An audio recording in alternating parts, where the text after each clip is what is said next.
as also the paying any of their wicked impositions for bearing down the gospel and work of reformation, as militia money, cess, locality, fines or stipends, or anything that may strengthen the hands of such evildoers, and, in like manner, we declare our testimony against all the steps of defection, declining from or contradictory unto the Covenanted Reformation of the Church of Scotland.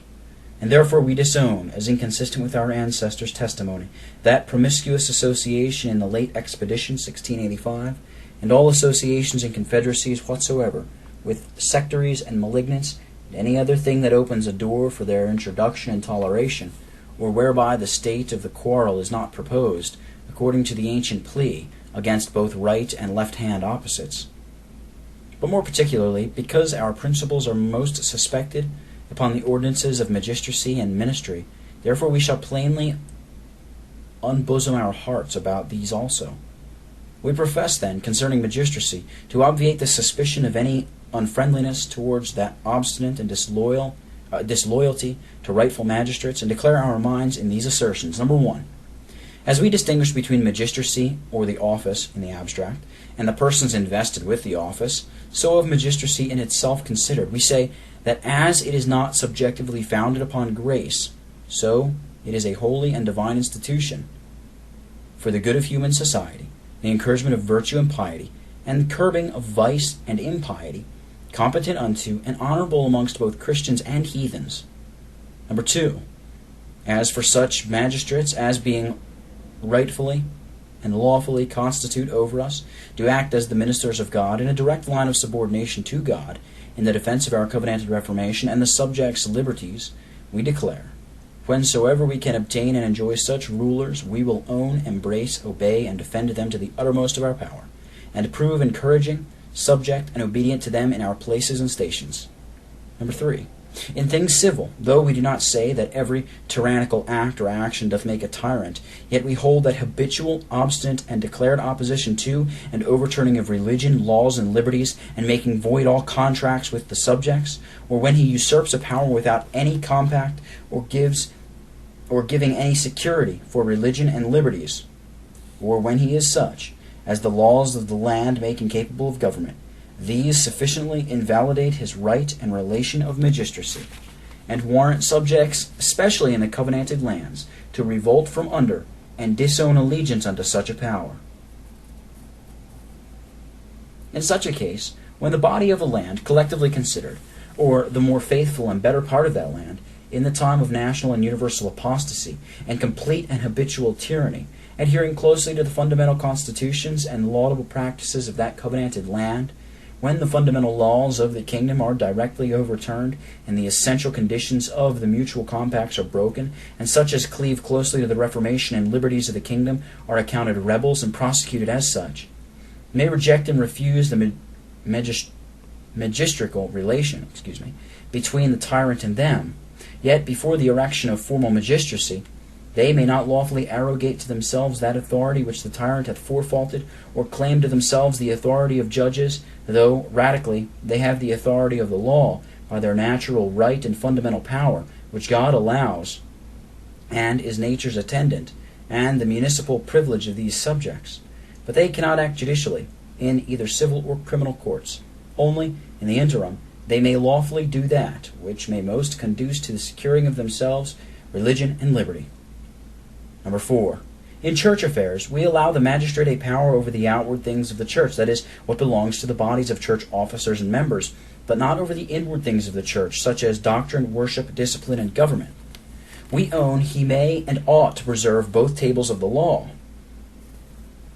and punish by corporal and temporal punishment, whether church officers or members, as openly dishonor God by gross offenses, either against the first or second table. But this he may not do every way, but after his own manner, not intrinsically, but extrinsically, not under the consideration of a scandal, but of a crime. We grant he may order such things as are for the well-being and subsistence of the church, and for that end may convocate synods in some cases of the church, pro renata, beside their ordinary meeting, according to that part of Article 2, Chapter 3 of our Confession of Faith, is fully and clearly explained by the Act of the General Assembly of the Church of Scotland, convened at Edinburgh, August 27, 1647, Session 23, approving the foresaid Confession of Faith, and may be presented there in external order,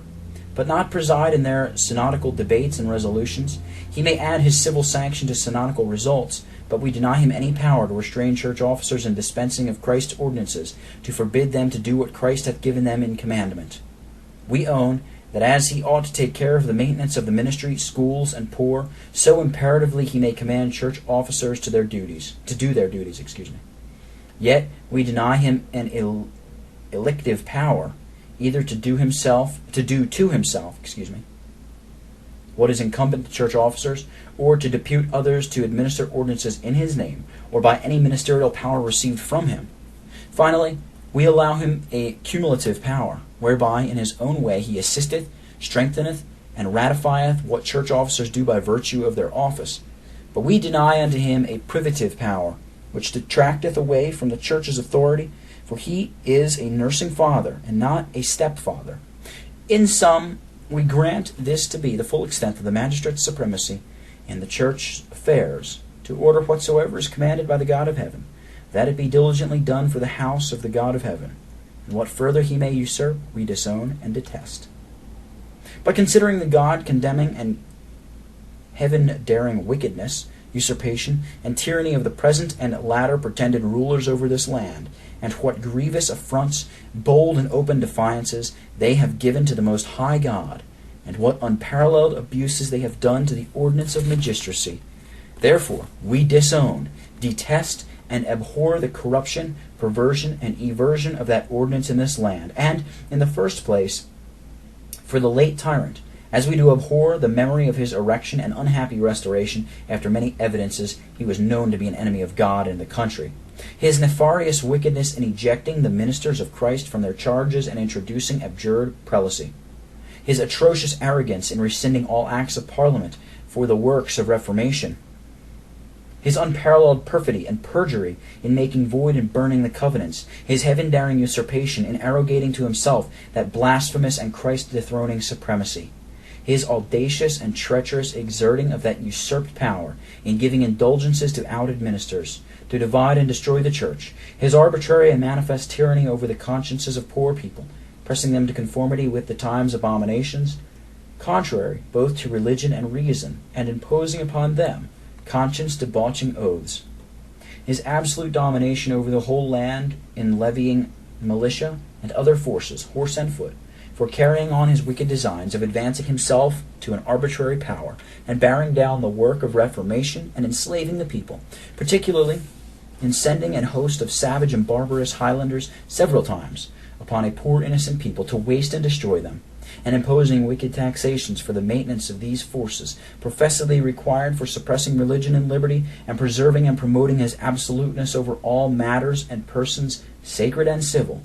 His cruelty over the bodies of Christians, in chasing, catching, and killing upon the fields many, without sentence passed upon them, or time previously to deliberate upon death, yea, and without taking notice of anything to be laid against them, according to the worst of their own laws, drowning women, some of very young and some of exceeding old age, imprisoning, laying in irons, exquisite torturings, by boots, thumbkins, and fire matches, cutting pieces out of the ears, banishing and selling as slaves old and young, men and women, in great numbers, bloodily butchering upon scaffolds, hanging some of all sexes and ages, heading, mangling, dismembering alive, quartering dead bodies, oppressing many others in their estates, forefaulting their possessions, robbing, pillaging their goods, casting men, women, and children out of their habitations, interdicting any to reset them under the pains of being treated after the same manner,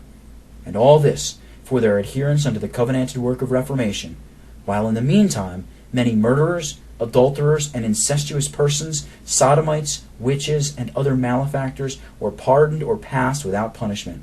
So for the continued and habitual tract of these and many other acts of tyranny, we have disowned and yet adhere to our revolt from under the yoke of tyranny of Charles II, and declare that his whole government was a complete and habitual tyranny, and no more magistracy than robbery is a rightful possession. And in the like manner, in the next place,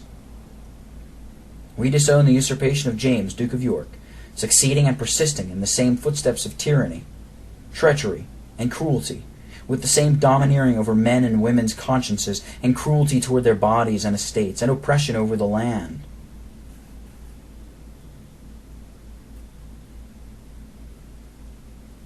Arrogating to himself an absolute power, more declaredly than any other formerly, and laboring to bring these lands again in subjection to the yoke of Antichrist.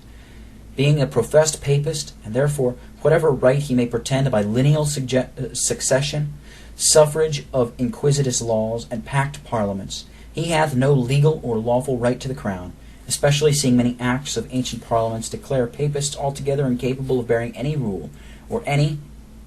over whomsoever,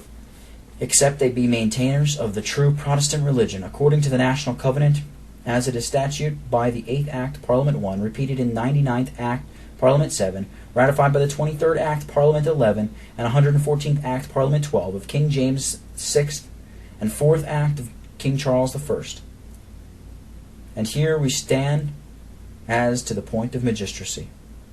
Concerning the ministry, to obviate the suspicion of any aversion from the holy ordinance of the ministry and denying obedience in the Lord to true and faithful pastors, we, in like manner, declare, number 1, as we distinguish between the ministry and ministers, as between the office and the persons invested therewith, so as for the ministry itself, we own the lawfulness and necessity thereof against Quakers and all its other opposers, and hold it our duty that we would not be rebellious against Christ, to own and obey and encourage in the Lord all true and faithful pastors, and highly to honor them in love for their work's sake. Second, we look upon it as unlawful, for any man, never so well qualified, otherwise, to take upon him the work of the ministry without license or a lawful call and ordination by laying on of the hands of the presbytery, or any competent number of these to whom Christ hath committed the power of the keys of the kingdom of heaven.